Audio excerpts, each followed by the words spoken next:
Perkenalkan, nama saya Amanda, NIM 2020122012, program studi akuntansi. Pada video kali ini, saya ingin menjelaskan salah satu materi dari mata kuliah akuntansi keuangan lanjutan.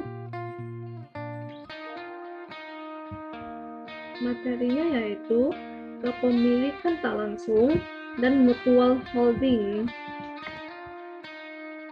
Kepemilikan tak langsung. 1. Pengertian. Kepemilikan tak langsung adalah investasi yang memungkinkan investor untuk mengendalikan atau mempengaruhi secara signifikan perusahaan lain tidak melalui kepemilikan saham langsung, melainkan melalui perusahaan anaknya. 2. Struktur dari kepemilikan tak langsung terbagi dua macam, yaitu struktur induk anak cucu. 2. Struktur kepemilikan tak langsung terbagi dua macam. Yang pertama, struktur induk anak cucu. Yang kedua, struktur afiliasi terkoneksi atau afiliasi terikat. 3. Hak kontrol. Hak kontrol yang diperoleh dengan kepemilikan tak langsung ada 3 macam. Yang pertama, pemilikan saham-saham perusahaan anak terjadi sesudah adanya hak kontrol oleh perusahaan induk pada perusahaan subinduk. 2. Pemilikan saham-saham perusahaan anak terjadi sebelum adanya kontrol oleh perusahaan induk pada perusahaan subinduk. 3. Hak kontrol yang diperoleh dengan adanya hubungan afiliasi di antara perusahaan-perusahaan anak. Berikut adalah contoh dari kepemilikan tidak langsung struktur induk anak cucu. Contoh, A membeli 80% saham B pada 1 Januari 2009 senilai 192.000. B membeli 70% saham C pada 1 Januari 2010 sebesar 105.000. Tidak ada kelebihan harga atas nilai buku saham yang diperoleh. Berikut adalah jurnalnya. Yang pertama, untuk mencatat kenaikan ekuitas B. Jurnalnya sebagai berikut, yaitu investasi di B pada saldo laba A senilai 8.000. Perhitungannya yaitu ekuitas B awal 2009 sama dengan 100 dibagi 80 dikali 192.000 sama dengan 240.000. Ekuitas B awal 2010 sama dengan 200.000 ditambah 50.000 sama dengan 250.000. Jadi kenaikannya yaitu 240.000 dikurang 250.000 sama dengan 10.000. 10.000 dikali dengan 80% sama dengan 8.000. Jurnal kedua yaitu untuk mengeliminasi pendapatan dividen. Jurnalnya yaitu pendapatan dividen pada dividen dengan nilai 38.000. Perhitungannya yaitu 24.000 ditambah 14.000 sama dengan 38.000. Jurnal ketiga yaitu untuk mencatat beban minoritas C. Jurnalnya yaitu beban minoritas C senilai 12.000 di bagian kredit pada dividen senilai 6.000 di bagian kredit dan minoritas C akhir senilai 6.000 di bagian kredit. Perhitungannya yaitu 30% dikali 40.000 sama dengan 12.000. Jurnal keempat yaitu untuk mengeliminasi akun resiprokal investasi di C dengan ekuitas C. Jurnalnya yaitu modal saham C senilai 100.000 di bagian debit, saldo laba C awal senilai 50.000 di bagian debit, pada investasi di C senilai 105.000 di bagian kredit, minoritas C awal senilai 45.000 di bagian kredit. Jurnal kelima yaitu untuk mencatat beban minoritas B. Jurnalnya yaitu beban minoritas B senilai 15.600 di bagian debit pada dividen senilai 6.000 di bagian kredit dan minoritas B akhir senilai 9.600 di bagian kredit. Perhitungannya yaitu 20% dikali 64.000 dikurang 14.000 ditambah 20% dikali 70 dikali 40.000, hasilnya yaitu 15.600. Jurnal ke-6 yaitu untuk mengeliminasi akun resiprokal investasi di B dengan ekuitas B. Jurnalnya yaitu murah saham B senilai 250.000 di bagian debit, saldo laba B senilai 50.000 di bagian debit pada investasi di B senilai 250.000 di bagian kredit dan minoritas B di awal senilai 50.000 di bagian kredit. Berikut adalah kertas kerja konsolidasi. Selanjutnya adalah mutual holding.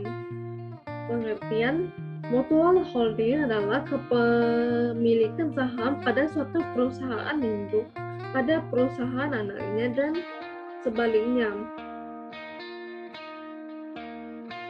Pada hubungan ini, laba rugi dan kenaikan atau penurunan saldo laba yang ditahan setiap perusahaan induk atau anak akan saling mempengaruhi satu sama lain.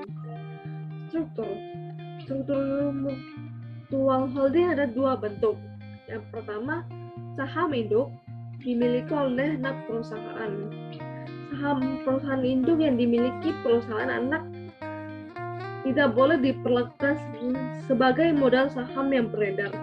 Maka, dalam laporan keuangan konsolidasi saham tersebut akan dilaporkan sebagai saham treasury dan akan dikurangkan dari ekuitas stakeholder konsolidasi pada nilai biayanya. Yang kedua, saham anak dimiliki oleh anak perusahaan lainnya. Saham anak yang dimiliki oleh anak perusahaan yang lainnya tidak akan diperlakukan sebagai treasury stock. Investasi ini akan dieliminasi bersamaan dengan eliminasi ekuitas perusahaan yang sahamnya dimiliki. Metode.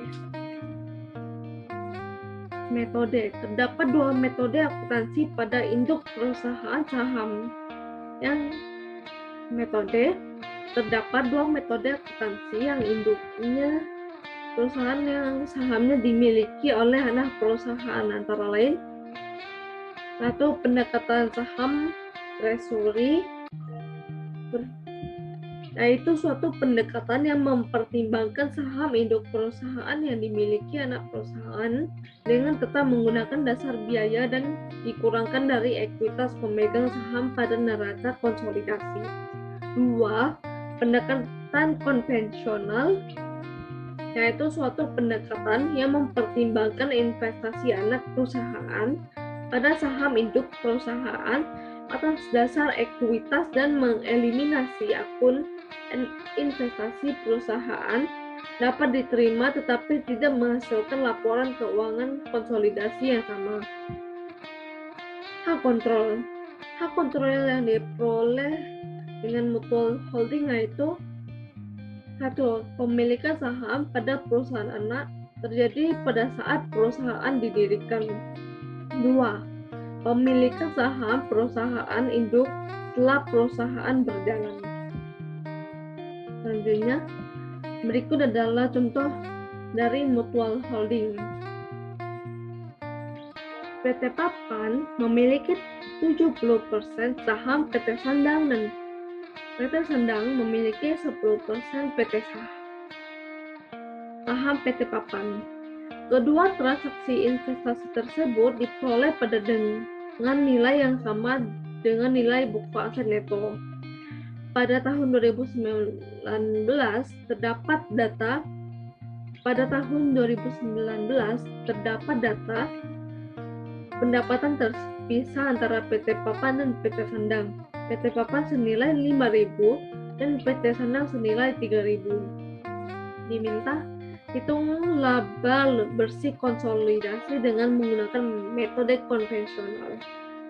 Jadi, dari contoh tersebut, PT Papan memiliki 70% saham dari PT Sandang dan PT Sandang memiliki 10% saham dari PT Papan. Pada tahun 2019 terdapat data yaitu penghasilan terpisah dari PT Papan dan PT Sandang. PT Papan senilai 5.000 dan PT Sandang senilai 3.000. Jadi, untuk cara pengerjaannya, dia memiliki rumus. Rumusnya yaitu P sama dengan P tambah 0,7 S dan S sama dengan S tambah 0,1 P. P sama dengan 5.000 ditambah 0,7 dikali 3.000 ditambah 0,1 dikali hasilnya 7.450. S sama dengan 3.000 ditambah 0,1 ditambah 7.450 hasilnya sama dengan 3.745. Jadi NCI expense atau kepentingan non pengendali perhitungannya yaitu 30% dikali dengan 3.745 sama dengan 1.124. Jadi hasil akhirnya penghasilan terpisah dari PT Papan senilai 5.000 dan PT Sandang senilai 3.000. Konsolidasinya senilai 8.000. NCI expense atau kepentingan non pengendali senilai 1.124 dan konsolidasi net income senilai 6.876 yang dari 8.000 dikurang 1.124.